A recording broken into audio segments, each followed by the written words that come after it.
So let's dive into the topic of recruiting. And we talk in Lead Together about different nuances and the differences that show up in companies that lead together in a variety of ways, including recruiting. So Susan, what have you seen as differences in the recruiting process within Lead Together companies? That's a really good point, because I wouldn't necessarily call them nuances. I would call them quite explicit, because in companies that choose to lead together, normally we're still hiring for the same types of capabilities and skills, right? So we're hiring for coders or salespeople or web designers or marketing managers. But the key difference is really, how do we make the invitation explicit for what a lead together company is? And in my experience, it's something that you need to experience before you fully understand it, unless you've experienced it before. So if you're in the job advertisement, writing the words and the invitation that make explicit how you are as a business, that will stand out to people who have experienced it before in one way, but for those who haven't, they will make all kinds of different meanings for it. So in my experience, creating an opportunity for potential candidates to actually experience it is probably the best way, whether that's inviting them to a weekly meeting or some other gathering of individuals, or maybe even just fishbowling in a particular process, so that you can really give that lived experience, or at least that visibility of the lived experience. I think that's critically important in recruitment.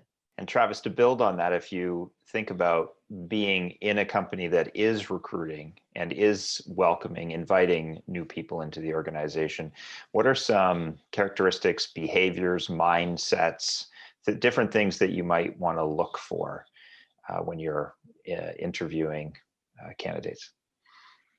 Yeah, it's in a little bit of a different frame, right? So some of the things like motivation, curiosity are common and would be similar from other organizations.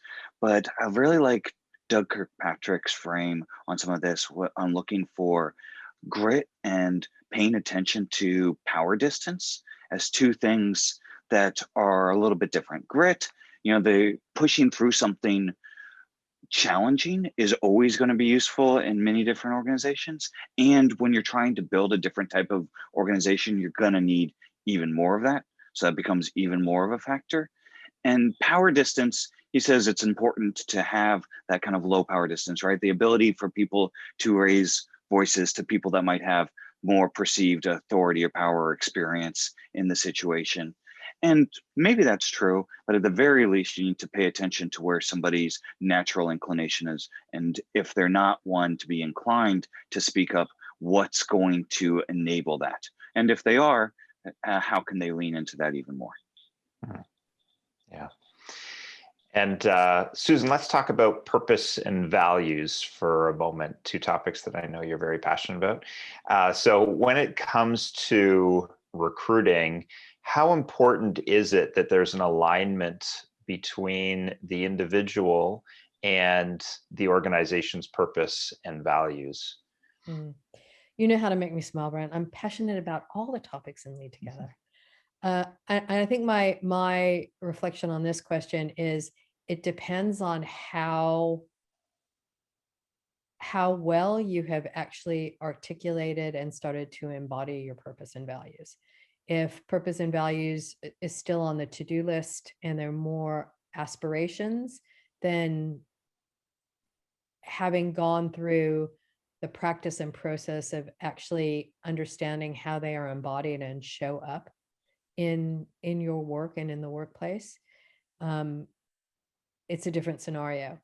So I think they are important, but I think that you need to do your purpose values work well first before really thinking about how to integrate that into the recruitment process.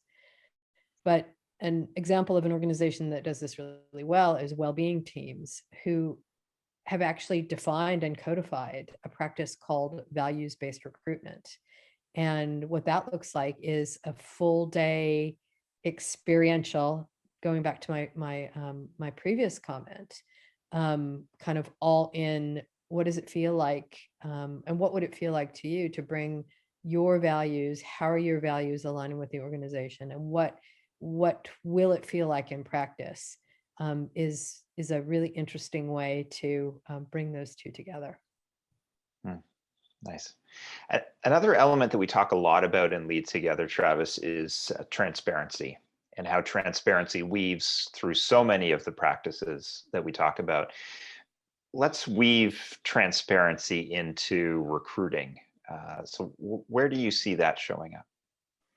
I mean, if you really want to go after it, go like Percolab does, where they gather all the notes on what everybody said and what everybody thought during the interview process. And then early on, like the first week that somebody shows up, they say, great, here's what we noticed, and both on where you were really strong and why we were really excited to have you on the team, and some of the areas where we didn't know enough about you, or we had some concerns. And that can roll in for somebody to take that information and turn that into something that they want to leverage or something that they want to work on. If you want to take a step that's kind of in that direction, but not going quite so aggressive on the transparency, is organize some of the things from the references as you're calling and checking around on where somebody's strong, and at least have an organized view that shows that, one, not only that that you care, but you're gonna want to work in this open, honest sort of way where you're inviting people to see and have all the information that you do, and you're not trying to hold on